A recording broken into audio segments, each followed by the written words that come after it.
Que pensez-vous faire? Ma place à côté de ma fille? Vous êtes son père? Oui. Puis-je rejoindre ma place? Non. Karen est persuadée que cet homme ment. Pour réussir à coincer William, elle appelle même l'hôtesse de l'air. Mais après que l'hôtesse a vérifié le billet de William, Madame, veuillez vous écarter et laisser ce monsieur prendre sa place. Vous croyez vraiment à cette histoire? Regardez son visage. Elle est pétrifiée.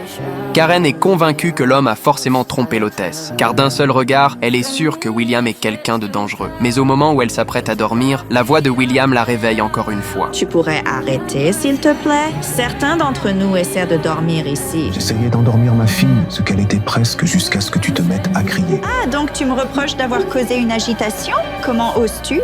Quand l'hôtesse revient, Karen lui signale une nouvelle fois le comportement de l'homme. Mais lorsque l'hôtesse demande aux autres passagers ce qu'ils en pensent, ils répondent tous que William ne les a pas dérangés. Je suis désolée, madame. Peut-être devriez-vous essayer des bouchons.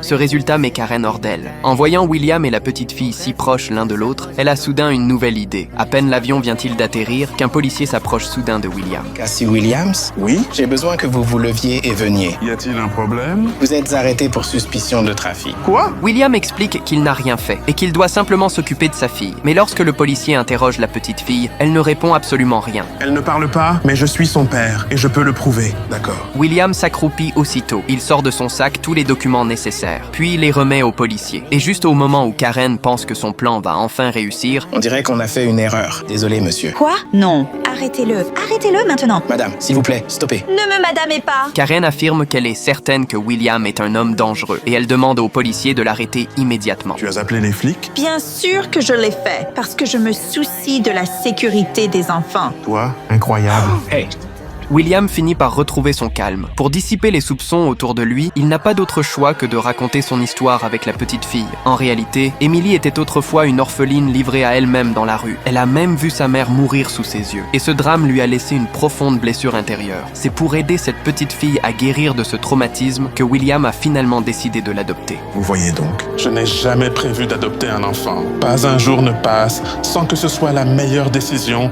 que j'ai jamais prise dans ma vie. Alors s'il te plaît, Cesse de harceler ma fille, ainsi que moi-même. Elle en a déjà assez vécu. Je suis vraiment désolée.